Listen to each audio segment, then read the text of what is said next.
Breaking news చూస్తున్నాం. రేపు CM Chandrababu నివాసంలో రాజంపేట టీడీపీ నేతలు భేటీ కానున్నారు. రాజంపేటలో రెండు వర్గాల మధ్య నెలకొన్న సమస్యను ఇరు వర్గాల నేతలు చంద్రబాబుకి వెల్లడించనున్నారు. రాజంపేటకు చెందిన టీడీపీ నేతలు ఎవరైనా రేపటి భేటీకి హాజరు కావచ్చని మంత్రి ఆదినారాయణ గతంలో వెల్లడించారు. దీనిపై స్పందించిన మేడా మల్లికార్జున్ రెడ్డి తానే స్వయంగా అధినేతను కలిసి మాట్లాడతానని చెప్పారు.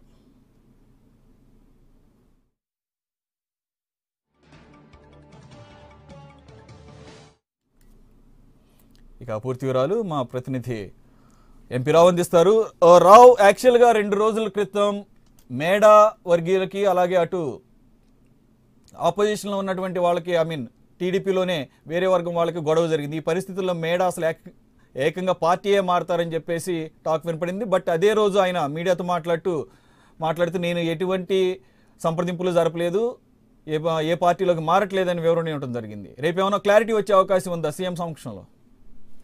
అంటే నిన్నటి నుంచి జరుగుతున్నటువంటి పరిణామాలతో సీఎం చంద్రబాబు నాయుడు కూడా అలర్ట్ అయ్యారు. రేపు ఉదయం రాజంపేట నేతలందరినీ కూడా అమరావతికి రావాలని చెప్పి కూడా పార్టీ అధిష్టానం ఆదేశించింది. దీంతో రేపు ఉదయం 11 గంటలకు అధినేత చంద్రబాబు సమక్షంలో కడప జిల్లా రాజంపేట నియోజకవర్గం సమీక్ష సమావేశం కూడా జరగనుంది. రేపు జరిగేటటువంటి సమావేశం ద్వారా రేపు పార్టీలో ఎవరు ఉంటున్నారు, ఎవరు వెళ్ళిపోతున్నారు అనే అంశం మీద రేపు కొంచెం క్లారిటీ వచ్చే అవకాశం ఉంది.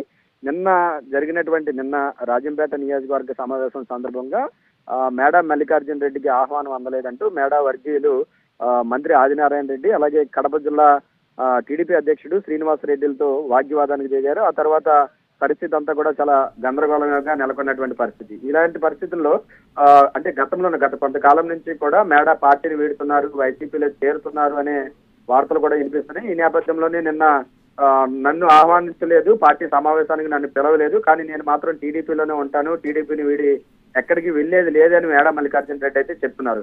కానీ నిన్న జరిగినటువంటి సమావేశంలో మాత్రం మేము స్వయంగా కడప జిల్లా పార్టీ అధ్యక్షుడు శ్రీనివాస్ రెడ్డి స్వయంగా ఫోన్ చేసి మేడా మల్లికార్జున రెడ్డిని సమావేశానికి రావాలని పిలిచినప్పటికీ కూడా ఆయన రాలేదని మాత్రం కడప జిల్లా పార్టీ అధ్యక్షుడు శ్రీనివాస్ రెడ్డి చెప్తున్నారు.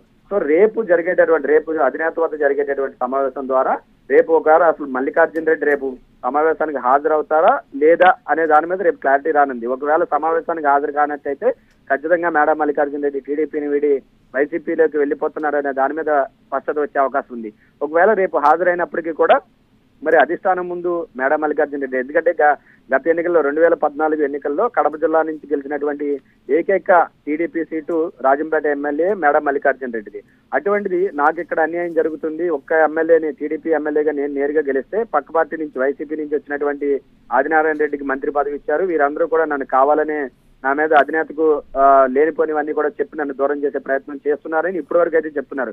మరి రేపు అధినేత వద్ద ఆయన ఎలాంటి ఎక్స్ప్లెనేషన్ ఇస్తారో, ఆయన ఖచ్చితంగా టీడీపీలోనే కొనసాగుతారా లేదంటే వైసీపీలోకి వెళ్ళిపోతారా అనేది రేపు ఆయన మీటింగ్ హాజరవుతారా లేదా అన్న తర్వాతనే ఒక స్పష్టత వచ్చే అవకాశం ఉంది. రేపు ఉదయం 11 గంటలకు జరిగే సమావేశం ద్వారా రాజంపేటలో నెలకొన్నటువంటి మొత్తం కడప జిల్లాలో నెలకొన్నటువంటి ఈ రాజకీయంగా నెలకొన్నటువంటి ఈ గందరగోళానికి తెరదించే ప్రయత్నం అధినేత అయితే చేస్తున్నారు. రేపు ఉదయం 11 గంటలకు ఉండవల్లిలో ప్రజావేదికలో రాజంపేట నియోజకవర్గానికి సంబంధించినటువంటి సమీక్షా సమావేశం అధినేత వద్ద జరగనుంది.